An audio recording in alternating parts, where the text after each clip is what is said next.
klik subscribe-nya sehingga Anda mendapatkan berita pertama. Klik loncengnya ya teman-teman untuk mendapatkan notifikasi. Jangan lupa share. Dengan share Anda mendukung program ini. Terima kasih. Shalom Alehem, Besem Yesua Hamashiach, Bapak Ibu, Saudara-saudari sahabat Juginsu Broadcast dan Juginsu Official Channel. Senang bisa bertemu kembali dengan saudara-saudara sahabat dalam pelajaran kali ini. Saya mau sharing satu topik yang sungguh luar biasa, yaitu Alkitab dan manfaatnya. Sebelum lanjut, saya mengucap syukur dan berterima kasih untuk sahabat pendukung dari Juginsu Broadcast dan Juginsu Official Channel, di mana saat ini Juginsu Broadcast sudah memiliki subscribers sekitar 3.933 dan menuju kepada 4.000. Sekali lagi terima kasih teman-teman sahabat untuk dukungannya selalu, sehingga channel Juginsu Broadcast tetap semangat untuk melayani Tuhan, memberitakan kabar baik, Injil keselamatan kepada banyak orang. Jangan lupa bantu share kepada sahabat, teman-teman, Bapak Ibu, dan subscribe. Dan jangan lupa klik loncengnya supaya dalam kesempatan pertama ketika Juginsu Broadcast live, Bapak Ibu akan mendapatkan pemberitahuan yang pertama. Mari kita lanjut topik pelajaran kita kali ini. Ya, topik kita adalah Alkitab dan manfaatnya. Apa itu Alkitab dan apa manfaatnya bagi kita orang percaya? Arti Alkitab. Alkitab adalah firman Allah. Jadi perhatikan Bapak Ibu, Alkitab adalah firman Allah. Itu saja artinya dan sudah tepat. Dan hati-hati ketika ada orang mengatakan begini, Alkitab itu berisi firman Allah. Nah, pernyataan ini kurang tepat dan bisa dikatakan salah. Sehingga jadi kalau ada yang mengatakan Alkitab berisi firman Allah, itu adalah pandangan yang salah. Pertanyaannya kenapa salah? Karena kalau Alkitab berisi firman Allah, berarti di dalam Alkitab ada bukan firman Allah. Padahal sebenarnya semua yang ada di dalam Alkitab adalah firman Allah. Dalam 2 Timotius 3 ayat 16-17 berkata, segala tulisan yang diilhamkan Allah memang bermanfaat untuk mengajar, untuk menyatakan kesalahan, untuk memperbaiki kelakuan, dan untuk mendidik orang dalam kebenaran. Ayat 17, dengan demikian, tiap-tiap manusia kepunyaan Allah diperlengkapi untuk setiap perbuatan baik. Perhatikan, segala tulisan yang diilhamkan Allah memang bermanfaat untuk mengajar dan seterusnya. Dan Alkitab itu adalah firman yang diilhamkan. Ya, diilhamkan itu artinya diinspirasikan oleh Allah melalui Roh Kudus. Jadi tidak ada di dalam Alkitab itu yang karangan manusia. Tidak, walaupun Tuhan memakai manusia untuk menuliskannya. Tapi semuanya itu diinspirasikan oleh Roh Kudus. Ada 4 arti ketika kita berbicara tentang firman Allah atau Alkitab, Bapak Ibu. Firman Allah adalah pribadi Yesus Kristus. Jadi kalau kita baca di Yohanes 1 ayat 1, pada mulanya adalah firman, firman itu bersama-sama dengan Allah, dan firman itu adalah Allah. Jadi jelas, firman Allah adalah pribadi Yesus Kristus. Yang kedua, firman Allah sebagai perkataan Allah. Jadi ketika Allah, ya Bapa yang roh itu, ingin menciptakan sesuatu, maka dia berkata-kata. Nah, dia memperkatakan firman. Maka firman Allah sebagai perkataan Allah. Yang ketiga, firman Allah yang disampaikan melalui mulut hambanya. Jadi, ketika kita memperkatakan apa yang ada di Alkitab, itu adalah firman Allah yang kita perkatakan sebagai hamba Tuhan. Keempat, Firman Allah yang tertulis kita sebut dengan Logos atau Alkitab. Nah, 4 hal ini harus kita pahami sebagai murid-murid Kristus. Alkitab ini menunjukkan kepada firman Allah yang menjadi manusia, yaitu yang kita kenal dengan Yesus Kristus. Itu kenapa di dalam Yohanes 1 ayat yang ke-14 dikatakan, firman itu telah menjadi manusia dan diam di antara kita, dan kita telah melihat kemuliaannya, yaitu kemuliaan yang diberikan kepadanya sebagai anak tunggal Bapa, penuh kasih karunia dan kebenaran. Jadi firman Allah inkarnasi mengambil wadah daging atau manusia. Lalu bagaimana pandangan Alkitab? Dari ayat yang terdapat dalam 2 Timotius 3 ayat 16 dan 17, maka beberapa pandangan dasar mengenai Alkitab adalah sebagai berikut. Alkitab adalah firman Allah tanpa salah dalam teks aslinya. Jadi, ada orang bahkan Muslim sering mengatakan bahwa Alkitab itu tidak asli lagi, sudah dirubah-rubah, itu dipalsukan. Ya, Yahya Waloni mengatakan seperti itu. Itu kenapa mereka berpandangan seperti itu? Karena mereka tidak mengerti kebenarannya. Jadi Alkitab adalah firman Allah tanpa salah sama sekali dalam teks aslinya. Nah, hebatnya Alkitab itu punya teks asli, ya, punya teks asli dalam bahasa Aram, bahasa Ibrani, ya, ataupun Perjanjian Baru dalam bahasa Yunani. Nah, dalam teks aslinya, baik itu perkamen, papirus, dan sebagainya, itu ada aslinya. Nah, yang dikatakan Alkitab tanpa salah itu adalah dalam teks aslinya. Berbeda dengan terjemahan ke dalam beberapa bahasa. Tentu kosakata dari masing-masing bahasa itu ada keterbatasan untuk menerjemahkan ke dalam bahasa tertentu. Nah, itu bisa saja ada perbedaan-perbedaan. Tetapi dalam teks aslinya, Alkitab firman Allah tanpa salah. Kedua, Alkitab adalah firman Allah untuk semua orang, baik itu orang Yahudi maupun non-Yahudi. Jadi firman Allah ini untuk semua orang. Jadi bukan hanya untuk bahasa tertentu atau bangsa tertentu, tidak. Ketiga, Alkitab yang sekarang adalah sama dengan teks aslinya. Jadi kalau ada yang mengatakan sudah dipalsukan dan sebagainya, sudah dirubah, itu artinya mereka tidak mengerti apa yang mereka katakan. Dan kita sebagai murid-murid Kristus harus bisa menjawab kalau ada tuduhan atau pertanyaan seperti ini. Keempat, Alkitab memiliki maksud yang dapat dimengerti dari terjemahannya. Nah, ini menarik Bapak Ibu. Kenapa Alkitab itu diterjemahkan kepada banyak bahasa? Supaya firman Allah itu dimengerti maksudnya oleh orang-orang yang mendengarkannya.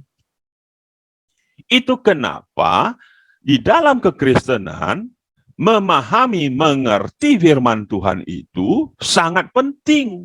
Bukan hanya sekedar membaca dan tidak mengerti arti.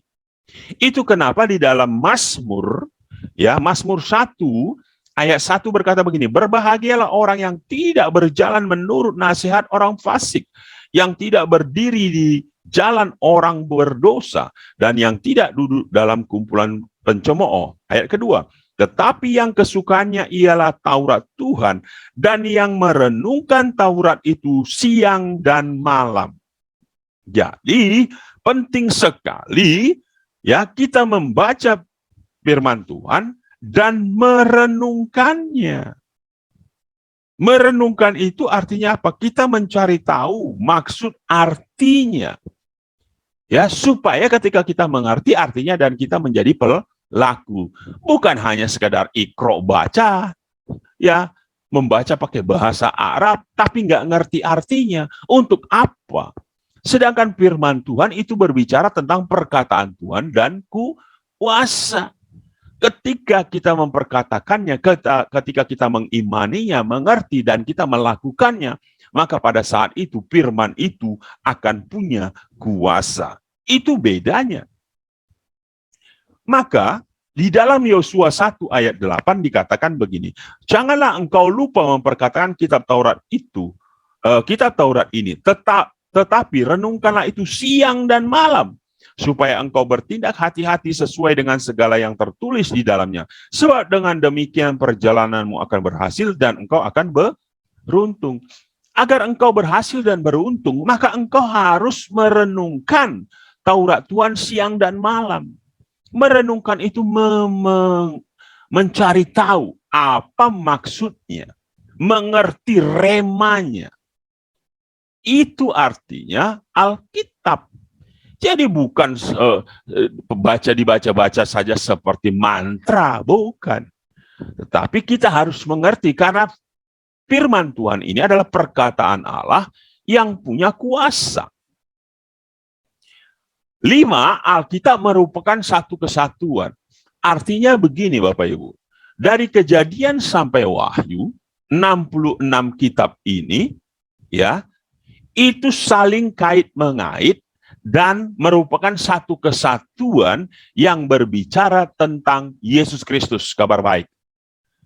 Nah, artinya apa? Kalau kita membaca dari Kejadian sampai Wahyu, kita tahu bahwa ya semuanya itu hanya berbicara tentang Yesus Kristus dan tidak lain. Ya, hanya Yesus Kristus. Jadi, dan itu tidak bertentangan, tetapi satu kesatuan.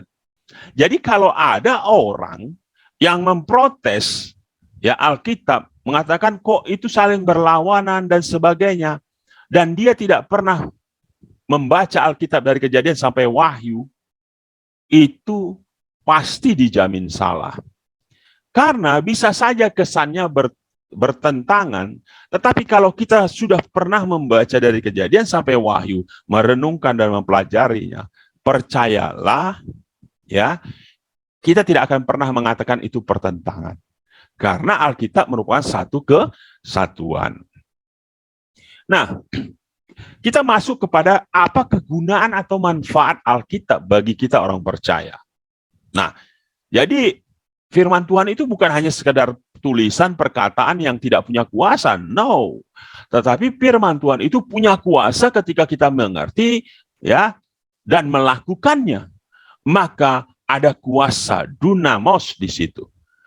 Nah, pertama, manfaat atau kegunaan Alkitab adalah makanan rohani, Bapak Ibu. Kita tahu bahwa orang percaya itu adalah ya manusia rohani yang memiliki jiwa yang tinggal dalam tubuh. Beda dengan orang yang belum percaya, dia manusia jasmani. Nah, sedangkan kita yang percaya adalah manusia rohani. Nah, manusia daging, makanannya ya roti, nasi, dan sebagainya. Tapi manusia roh, makanannya adalah firman Tuhan. Itu kenapa dikatakan Alkitab adalah makanan rohani yang dibutuhkan oleh orang percaya. Matius 4 ayat 4 berkata, tetapi Yesus menjawab, ada tertulis manusia hidup bukan dari roti saja, tetapi dari setiap firman yang keluar dari mulut Allah. Ini berbicara tentang bagaimana iblis mencobai Yesus setelah dia berpuasa 40 hari 40 malam. Ya. Jadi jelas Yesus berkata, ya, orang percaya, manusia rohani, dia tidak hidup dari roti saja, dari nasi saja, dari air tidak. Tetapi manusia rohnya harus diberi makan, yaitu firman yang keluar dari mulut Allah yang hari ini sudah tertulis dalam Alkitab. Nah, ini kegunaan yang pertama. Nah, yang kedua, Alkitab dapat membuat orang Kristen menjadi dewasa rohani. Jadi Bapak Ibu, sebagai manusia rohani, di awal kita lahir baru, kita masih bayi rohani. Yang makanannya masih susu dan bubur, yang lembut-lembut. Tetapi tidak cukup sampai di situ. hari lepas hari dalam kehidupan rohani kita, kita harus bertumbuh menjadi dewasa. Bahkan dikatakan menjadi serupa dan segambar dengan Kristus. Dalam Roma 8 ayat 29 yang berkata, sebab semua orang yang dipilihnya dari semula, mereka juga ditentukannya dari semula untuk menjadi serupa dengan gambaran anaknya, supaya ia, anaknya itu, menjadi yang sulung di antara banyak saudara. Jadi kita tidak cukup hanya sekedar bayi rohani lahir baru, tapi kita harus bertumbuh menuju kepada keserupaan dengan Yesus Kristus dalam Roma 8:29 tadi. Nah, bagaimana kita bisa menuju kepada kedewasaan rohani? Maka kita butuh yang namanya Alkitab atau firman Tuhan. Dalam Efesus 4 ayat 13-14 berkata, sampai kita semua telah mencapai kesatuan iman dan pengetahuan yang benar tentang anak Allah, yaitu Yesus Kristus, kedewasaan penuh dan tingkat pertumbuhan yang sesuai dengan kepenuhan Kristus. Sehingga kita bukan lagi anak-anak yang diombang-ambingkan oleh rupa-rupa angin pengajaran, oleh permainan palsu manusia dalam kelicikan mereka yang menyesatkan. Jadi jelas, sahabat, kita perlu dewasa, bahkan kedewasaan penuh, supaya kita sama seperti kepenuhan Kristus. Supaya kita mencapai kesatuan iman dan pengetahuan yang benar tentang Yesus. Karena bayi rohani tentu tidak memiliki pengetahuan yang benar tentang Yesus Kristus. Hanya orang dewasa, bahkan dikatakan mempelai Kristus, sahabat Kristus, yang akan mengerti, memiliki pengetahuan yang benar tentang anak Allah. Atau sering dikenal dengan pengenalan akan anak Allah atau ginosko. Itulah kegunaan Alkitab, membuat kita menjadi dewasa secara rohani. Ketiga, Alkitab sebagai senjata rohani orang Kristen. Bapak Ibu, suka tidak suka, di dunia ini, ya untuk sementara waktu, iblis, ya, itu adalah penguasanya. Nah, kita sebagai anak-anak Allah yang sudah ditebus, lahir baru, manusia rohani, kita perlu senjata rohani di dalam peperangan rohani melawan iblis. Dikatakan lawan kita, musuh kita bukanlah darah dan daging, bukan manusia yang terlihat, Bapak, tetapi pemerintah-pemerintah, penguasa-penguasa, roh-roh jahat yang ada. Dan itu tidak kelihatan.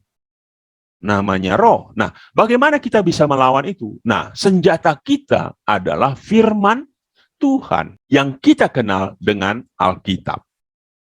Nah, dalam Efesus 6 ayat 12 dan 17 berkata, karena perjuangan kita bukanlah melawan darah dan daging, tetapi melawan pemerintah-pemerintah, melawan penguasa-penguasa, melawan penghulu-penghulu dunia yang gelap ini, melawan roh-roh jahat di udara. Ayat 17, dan terimalah ketopong keselamatan dan pedang roh, yaitu firman Allah. Jadi ketopong keselamatan dan pedang roh yang bisa kita gunakan untuk melawan pemerintah-pemerintah, penguasa-penguasa, penghulu-penghulu, dan roh-roh jahat, itu adalah firman Tuhan. Sama seperti ketika Yesus dicobai oleh iblis, Yesus menggunakan firman Tuhan. Kenapa? Karena iblis pun sebenarnya dia menggunakan firman Tuhan, hanya sudah dirubah-rubah. Maka agar kita tidak bisa dikecoh oleh iblis yang memperkatakan firman juga, maka kita harus mengenal firman Tuhan. Nah, kita perlu membaca Alkitab. Keempat, Alkitab adalah dasar segala pengajaran dan khotbah dalam gereja. Apa kegunaan manfaat Alkitab, Bapak? Ya, sebagai murid-murid Kristus, di mana kita perlu mengajar, berkhotbah, maka yang kita khotbahkan hanya satu, yang ada dalam firman Tuhan, atau yang ada dalam Alkitab. Tidak lain, Bapak Ibu. Makanya segala pengajaran harus bersumber dari Alkitab, bukan kata-kata motivasi dari dunia sekuler, bukan. Jadi dalam khotbah gereja, sumber segala sesuatunya itu harus melalui Alkitab. Kisah Para Rasul 17 ayat 11 berkata, orang-orang Yahudi di kota itu lebih baik hatinya. daripada orang-orang Yahudi di Tesalonika. Karena mereka menerima firman itu dengan segala kerelaan hati dan setiap hari mereka menyelidiki kitab suci untuk mengetahui apakah semuanya itu benar demikian. Jadi, Bapak Ibu, sebagai murid Kristus, ketika kita mendengarkan khotbah pengajaran, baik itu di gereja, di komsel-komsel kita, apalagi di YouTube, hari-hari ini banyak pengajaran. Nah, kita, kalau kita sudah membaca firman Tuhan, memohon bantuan dari Roh Kudus, agar kita diiluminasi, diberikan pencerahan, maka kita akan mengerti ketika ada pengajaran-pengajaran sesat yang mulai mengajarkan tidak sesuai dengan firman Tuhan, kita akan mengerti, kita akan diingatkan. Nah, karenanya kita perlu menerima firman itu dengan segala kerelaan hati dan setiap hari kita harus menyelidiki, merenungkan kitab suci untuk mengetahui ya apakah yang disampaikan itu benar atau tidak. Sama seperti ketika saya mengajarkan ini, ya, Bapak Ibu sahabat semuanya, ya tidak harus menelan mentah-mentah. Tetapi seperti hewan memamah biak, ya, ketika dia makan, maka dia akan mengunyah, ya, mengunyah makanan itu sampai halus, ya. Nah, sama seperti kita ketika kita menerima firman Tuhan, ya, kita harus menelitinya, merenungkannya, memeriksanya, apakah ini benar atau tidak. Ya. Nah, kelima, Alkitab membawa kita pada jalan keselamatan sejati. Dikatakan apa? Iman timbul dari pendengaran dan pendengaran akan firman Tuhan. Nah, jadi melalui Alkitablah kita menemukan jalan keselamatan sejati yang hanya ada di dalam Yesus Kristus. 2 Timotius 3 ayat 15 berkata, ingatlah juga bahwa dari kecil engkau sudah mengenal kitab suci yang dapat memberi hikmat kepadamu dan menuntun engkau kepada keselamatan oleh iman kepada Kristus Yesus. Bapak Ibu, sebagaimana kita ketahui bahwa keselamatan itu adalah anugerah Tuhan yang kita terima atau kita respon melalui iman. Dan itu bukan karena perbuatan kita atau karena hebat kita. Jadi, di sini Paulus mengingatkan Timotius bahwa sejak kecil Timotius sudah mengenal kitab suci, ya, yang kitab suci itu berguna untuk memberi hikmat dan menuntun manusia kepada keselamatan, ya, oleh iman kepada Kristus Yesus. Jadi iman keselamatan itu hanya ada di dalam Yesus. Ya, tidak ada di dalam lain, Bapak Ibu. Itu kenapa di dalam Kisah Para Rasul 4 ayat yang ke-12 jelas sekali di situ dikatakan, dan keselamatan tidak ada di dalam siapapun juga selain di dalam Dia, sebab di bawah kolong langit ini tidak ada nama lain yang diberikan kepada manusia yang olehnya kita dapat diselamatkan. Jadi jelas keselamatan hanya ada di dalam Yesus Kristus. Jadi perhatikan Bapak Ibu, tidak ada keselamatan dari cara lain. Ya, kalau pepatah katakan banyak jalan ke Roma, kota Roma, ya is okay. Tapi ke surga, ke keselamatan hanya satu jalan, yaitu Yesus Kristus. Tidak pernah dikatakan melalui orang kudus, Bunda Maria, ya, kepada pastor-pastor, tidak, Bapak. Apalagi perbuatan, tidak. Ya, apalagi setelah mati lalu didoakan bisa selamat, tidak bisa. Ya, keselamatan hanya ada di dalam Yesus Kristus karena kasih karunia yang kita respon, kita terima dengan iman percaya kepada Yesus Kristus. Keenam, Alkitab menguatkan kita di kala menghadapi pencobaan. Bapak Ibu, di dalam kehidupan rohani kita, ya, sejak kita lahir baru terima Yesus sampai kita nanti mati atau Yesus datang kali kedua, maka pencobaan itu akan selalu kita hadapi. Nah, bagaimana supaya kita kuat dalam menghadapi pencobaan? Maka kita butuh iman, Bapak Ibu. Ya, dikatakan iman, pengharapan, dan kasih. Jadi, kita perlu punya pengharapan untuk kita tetap menang, dan kita perlu punya iman. Nah, bagaimana kita punya iman, iman kita bertumbuh? Nah, kalau kita membaca Alkitab, membaca firman Tuhan, merenungkannya siang dan malam, agar kita berhasil. Nah, 1 Yohanes 2:14 berkata, Aku menulis kepada kamu, hai anak-anak, karena kamu mengenal Bapa. Aku menulis kepada kamu, hai bapak-bapak, karena kamu mengenal Dia yang ada dari mulanya. Aku menulis kepada kamu, hai orang-orang muda, karena kamu kuat, dan firman Allah diam di dalam kamu, dan kamu telah mengalahkan yang jahat. Bapak Ibu, Anda bisa menghadapi pencobaan, mengalahkan yang si jahat, hanya menggunakan firman Tuhan. Lalu bagaimana Anda bisa memperkatakan firman Tuhan kalau Anda tidak pernah membaca firman Tuhan? Maka penting sekali membaca firman Tuhan agar firman itu diam di dalam hati kita. Sehingga ketika kita menghadapi pencobaan, menghadapi si jahat, maka kita bisa memperkatakan firman Tuhan. Ingat, firman Tuhan bukan hanya perkataan Tuhan, tetapi firman Tuhan juga berbicara tentang kuasa.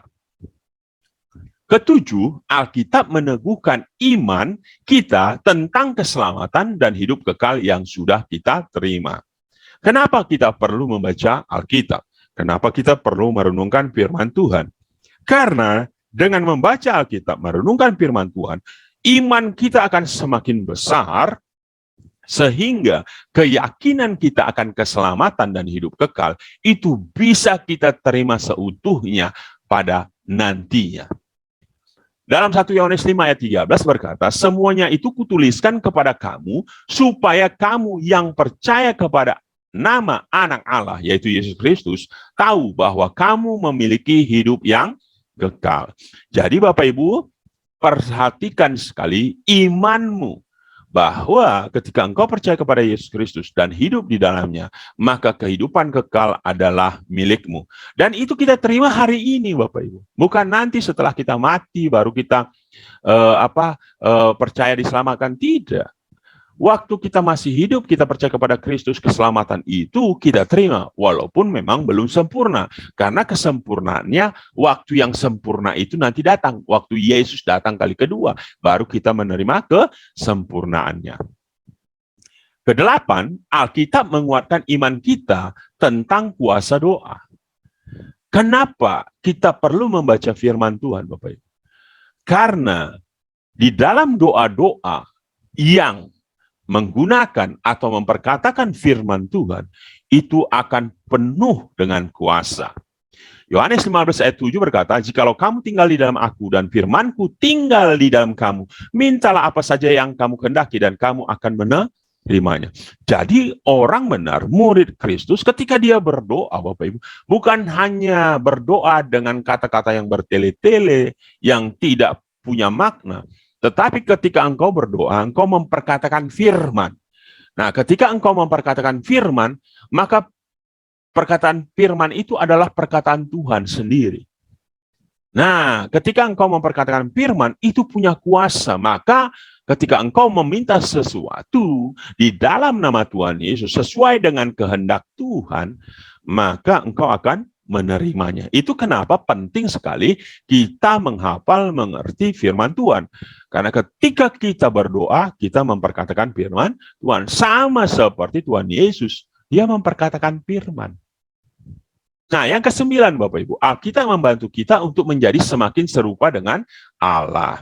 Endingnya, Tuhan mau kita itu serupa seperti Yesus Kristus, anaknya yang tunggal. Yohanes 17 ayat 17 berkata, kuduskanlah mereka dalam kebenaran, firman-Mu adalah kebenaran. Jadi, kita ini dikuduskan oleh kebenaran. Kita dibenarkan oleh firman Tuhan. Nah, firman Tuhan adalah kebenaran, kita dikuduskan dalam kebenaran, dan kebenaran itu adalah firman Tuhan sendiri. Jadi, kalau kita mau hidup kudus, hidup suci, Bapak Ibu, kita harus memiliki firman Tuhan. Karena firman Tuhan itulah yang semakin hari akan mengikis hal-hal yang tidak baik yang ada dalam hidup kita. Dan firman Tuhan yang akan mengingatkan kita bahwa kita ini adalah baitnya yang kudus, yang harus menjaga hidup kita. Yohanes 15 ayat 3 berkata, kamu memang sudah bersih karena firman yang telah kukatakan kepadamu. Jadi kita bisa bersih hidup suci karena kita mengenal firman Tuhan, yaitu Yesus Kristus. Nah, Mazmur 119 ayat 9 berkata, dengan apakah seorang muda mempertahankan kelakuannya bersih? Dengan menjaganya sesuai dengan firman-Mu. Jadi, seorang muda, manusia orang percaya, bisa mempertahankan kelakuannya bersih kalau dia hidup di dalam kebenaran firman Tuhan. Makanya penting sekali kita membaca Alkitab. 10, Alkitab mampu menyukakan hati dan memberikan damai sejahtera. Damai sejahtera yang diberikan dunia itu sementara dan tidak kekal, Bapak Ibu. Anda bisa datang ke diskotik, ke pub, dan sebagainya. Anda menyanyi, Anda bahagia pada saat itu. Tapi setelah itu Anda pulang ke rumah, kebahagiaan Anda akan hilang. Nah, bagaimana kebahagiaan yang kekal? Itu hanya ada di dalam kebenaran firman Tuhan. Mazmur 19 ayat 9 berkata, titah Tuhan itu tepat, menyukakan hati, perintah Tuhan itu murni, membuat mata bercahaya. Ya, jadi hati Anda akan bersuka ketika Anda memiliki firman Tuhan. Nah, bagaimana dengan damai sejahtera? Yohanes 16 ayat 33. Semuanya itu kukatakan kepadamu, supaya kamu beroleh damai sejahtera dalam aku. Jadi damai sejahtera itu ada di dalam Yesus Kristus. Tuhan Yesus berkata demikian, dalam dunia kamu menderita penganiayaan, tetapi kuatkanlah hatimu, aku telah mengalahkan dunia. Yesus telah mengalahkan dunia. Dia mati, tapi dia bangkit pada hari yang ketiga. Dia mengalahkan dunia, dia bahkan mengalahkan maut. Dan dia hidup.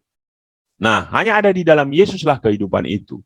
Dan kita akan beroleh damai kalau kita ada di dalam Yesus Kristus. Kenapa? Karena Yesus Kristus adalah Raja Damai, Raja Shalom. Damai yang ditawarkan dunia itu terbatas, tidak kekal. Tapi damai yang ada di dalam Yesus Kristus itu kekal. Terakhir, Bapak Ibu, yang ke-11, Alkitab mampu memberikan jalan keluar dan keberhasilan. Jadi Bapak Ibu kalau mau memiliki jalan keluar dalam problem masalahmu dan engkau hidup berhasil, engkau harus belajar membaca firman Tuhan, mengerti firman Tuhan, merenungkan dan melakukannya. Dalam Mazmur 119 ayat 105 berkata, firman-Mu itu pelita bagi kakiku dan terang bagi jalanku. Jadi, Anda tahu pelita itu untuk menerangi kegelapan, sehingga ketika kita berjalan, kaki kita tidak terantuk. Ada solusi. Nah, kalau kita memiliki masalah, ada jalan keluar. Nah, kita bisa berjalan di dalam terang. Dan terang itu, solusi itu sumbernya adalah dari hikmat Allah. Dalam Yosua 1 ayat 8, tadi saya sudah baca dikatakan, janganlah engkau lupa memperkatakan kitab Taurat ini. Tetapi, jadi bukan hanya memperkatakan, hanya membaca ikro saja, tidak. Tetapi renungkanlah itu siang dan malam. Supaya engkau mengerti maksudnya. Supaya engkau bertindak hati-hati. Kalau engkau sudah mengerti, maka engkau akan bertindak hati-hati sesuai firman itu. Ya, sesuai dengan segala yang tertulis di dalamnya. Sesuai dengan firman itu. Sebab dengan demikian perjalananmu akan berhasil dan engkau akan beruntung. Wow, luar biasa Bapak Ibu. Itulah kebenaran firman Tuhan. Apa itu Alkitab? Dan apa itu manfaatnya? Alkitab adalah firman Allah. Sekali lagi, Alkitab adalah firman Allah. Dan bukan berisi firman Allah ya, bukan. Tapi Alkitab adalah firman Allah. Dan Alkitab tidak ada salahnya atau sempurna pada teks aslinya. Ya, kalau terjemahan bisa saja berbeda karena keterbatasan kosakata dalam bahasa tersebut. Dan kita bisa melihat ada 11 manfaat minimal kegunaan dari Alkitab bagi orang percaya atau murid-murid Kristus. Demikian Bapak Ibu, Tuhan Yesus memberkati dan jangan lupa bantu like dan subscribe.